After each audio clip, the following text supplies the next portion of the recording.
आज की डेट में मोबाइल फ़ोन की शॉप एक बहुत ही बड़ा, शानदार और एक कमाल का नज़र आने वाला कारोबार है। तो क्या कुछ चंद लाख लगा के हर महीने 1 लाख रुपया इस बिज़नेस से कमाया जा सकता है? आइए देखते हैं फील्ड पर जाके। हम जिस सेटअप में मौजूद हैं ये मोबाइल शॉप है और नो डाउट मैं जिस पर्सनैलिटी के साथ मौजूद हूँ, हमारे इलाके की जो ऑडियंस है, जो कोट मोहम्मद से तल्लक रखने वाले लोग हैं, वो इनको बड़ा अच्छी तरीके से जानते और पहचानते हैं, क्योंकि मोबाइल इंडस्ट्री के अंदर और मोबाइल शॉप के अंदर कोट मोहम्मद के टाइकॉन बिजनेसमैन हमारे साथ आज मौजूद हैं। अच्छा जी, आज की वीडियो के अंदर हम इस बिजनेस के मुतल्लिक जानेंगे। पहले हमने उस दिन ज़िया भाई का मुकम्मल एक वीडियो शूट की थी जिसके अंदर इन्होंने अपने सेटअप के बारे में बताया था और अपने उस्ताद के बारे में बताया था।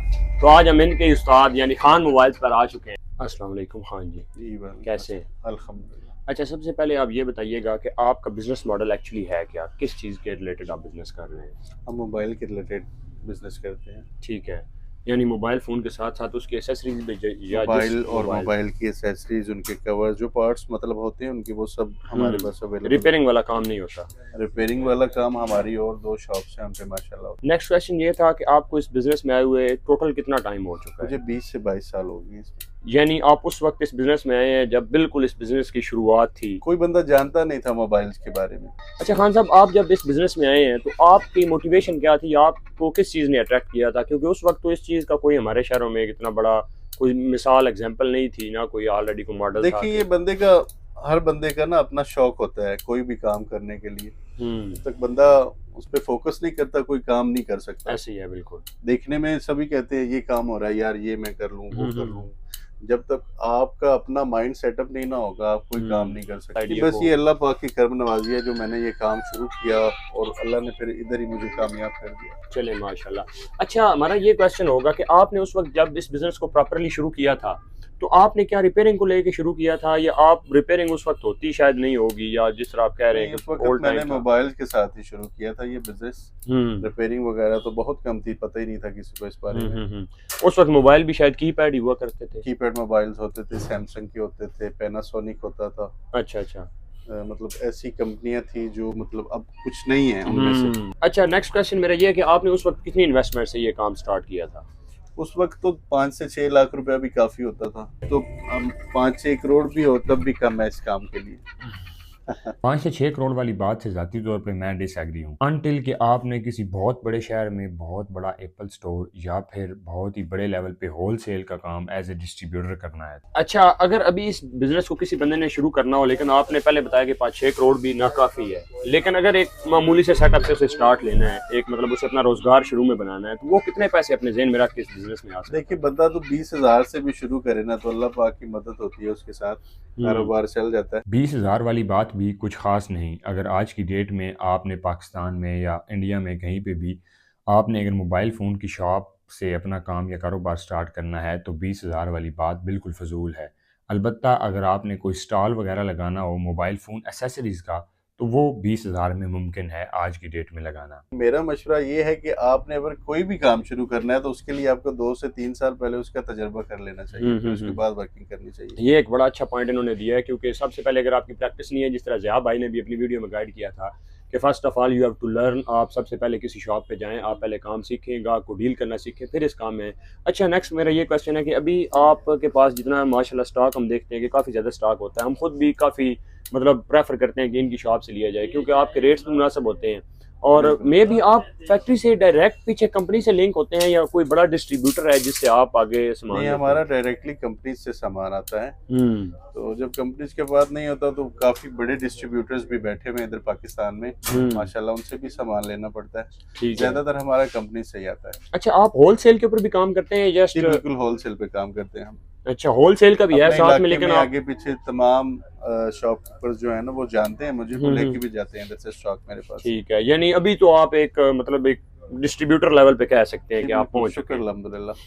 अच्छा, ये बताइएगा कि अगर एक बंदा फिक्स्ड कोई इसके पास एक अमाउंट है 10 लाख, हम एक मान लेते हैं 1 मिलियन से स्टार्ट करता है किसी शहर में रह के बिजनेस को, तो वो पर मंथ आप क्या एक्सपेक्टेशंस उसको दे सकते हैं कि उसने पहले 3 साल लगा के सीखा है, फिर 1 मिलियन से अपनी शॉप स्टार्ट की है, तो वो पर मंथ कितना एक कोई अर्न कर सकता है? कोई एक फिगर अगर दे? 40-50 हजार रुपया मुश्किल नहीं है कमाना उसके लिए, मतलब 1 मिलियन के साथ। यानी वो इतना अर्न कर सकता है जितना एक जॉब वाला बंदा नॉर्मली जॉब स्टार्ट में अर्न कर रहा है, लेकिन फिर बिजनेस में वो समझ होनी चाहिए इन बातों। तो 10 लाख लगा के क्या वाकई 40 से 60 हजार रुपया कमाया जा सकता है? आइए देखते हैं और समझते हैं पूरी मैथ के साथ इस चीज़ को। बिलफर्ज अगर हमारे पास 10 लाख रुपया हो और हमने पाकिस्तान में किसी छोटे से शहर में या किसी बड़े शहर में भी, बहुत बड़े तो नहीं, किसी मीडियम रेंज के शहर में अगर हमने ये बिजनेस स्टार्ट करना है, तो वो 10 लाख अगर हम डिवाइड करें तो वो डिवीजन किस तरह बनेगी और कैसे वो 10 लाख के अंदर स्टार्ट हो सकता है। सबसे पहले जो हमने शॉप रेंट आउट करनी है या जिस शॉप के अंदर हमने अपनी दुकान जो है वो डालनी है, जिसके अंदर हमने शुरू करना है, उस शॉप का हमने जो इनिशियल रेंट पे करना है या जो सिक्योरिटी देनी है, उसको हम 1 से 1.5 लाख रुपया लेके चल सकते हैं। मिनिमम हमें इतने पैसे चाहिए एक दुकान को रेंट आउट करने के लिए। और उसके बाद अगर हम बात करें मोबाइल फोन्स की जो हम अपनी शॉप के अंदर रखेंगे, तो ऑन एवरेज मीडियम रेंज के और थोड़े से एक्सपेंसिव मोबाइल भी हमारे 4 से 5 लाख रुपए के आएंगे। इससे कम में हम अच्छी कलेक्शन ऑफ मोबाइल्स नहीं रख सकते। इसमें भी हम कुछ चंद जो मार्केट के अंदर ज्यादा चल रहे हैं, जो नए आए हुए हैं, जिनकी डिमांड है, वो मोबाइल फोन्स रख सकते हैं। और 1 लाख रुपया हम साइड पे करेंगे जिससे हम मोबाइल फोन की एसेसरीज बाय करेंगे, क्योंकि 1 लाख के अंदर मुनासिब एसेसरीज आ जाती हैं आज की डेट में, जिसमें हमारी एक शॉप जो है वो बिगिनिंग से चल सकती है, उसको एक पुश मिल सकता है। तकरीबन तमाम किस्म की एसेसरीज 1 लाख रुपए में आ जाएंगी। अगर हम बात करें शॉप की रेनोवेशन के हिसाब से, यानी हमने काउंटर बाय करना है, रैक्स लगवाने हैं और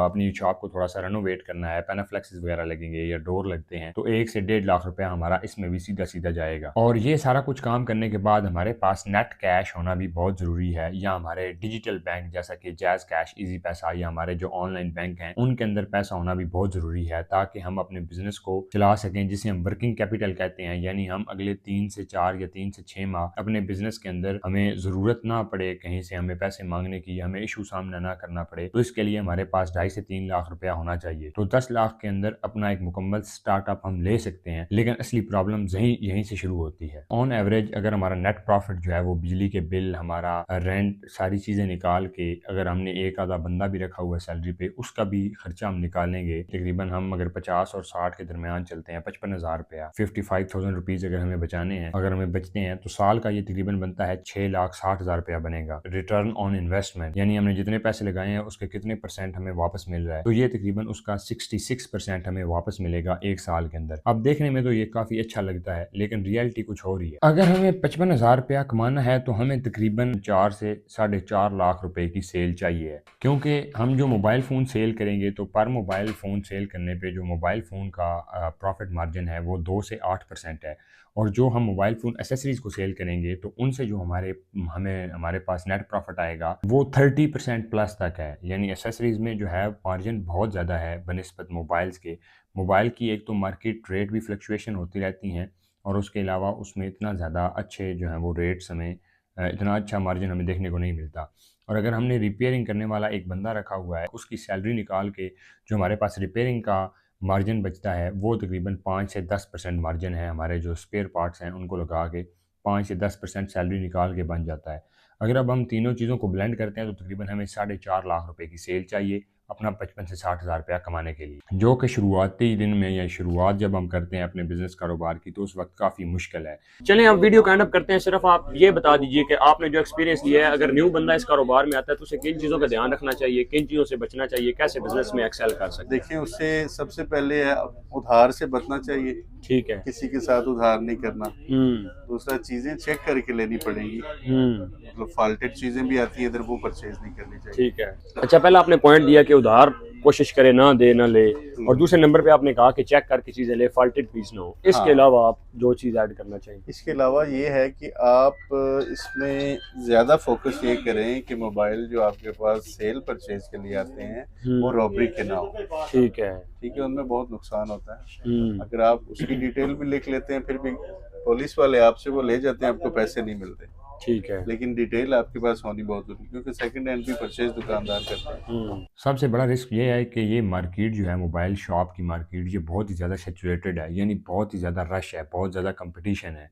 तो इसमें अपना नाम बनाने के लिए एक तो आपको बहुत ज़्यादा टाइम भी लग सकता है, और दूसरे नंबर के अंदर आपकी जो स्टार्टिंग है वो काफ़ी मुश्किल हो सकती है। आपकी सेल जनरेट नहीं होगी, स्टार्टिंग का फेज़ बहुत ही मुश्किल होगा, पहले 3 से 6 माह बहुत ही मुश्किल होगा। रिपेयरिंग वाले काम में अगर आप ट्रस्ट बना लें तो उसमें इन्वेस्टमेंट बहुत कम है। अगर आप ट्रस्ट बना लें तो वो एक कामयाबी की सीढ़ी बन सकती है आपकी। तो अगर आपके पास एक अच्छी लोकेशन नहीं है और मिनिमम 1 साल का तजर्बा नहीं है, तो अगर मैं तो होता तो मैं इस कारोबार के नज़दीक भी ना जाता। अल्लाह हाफिज़।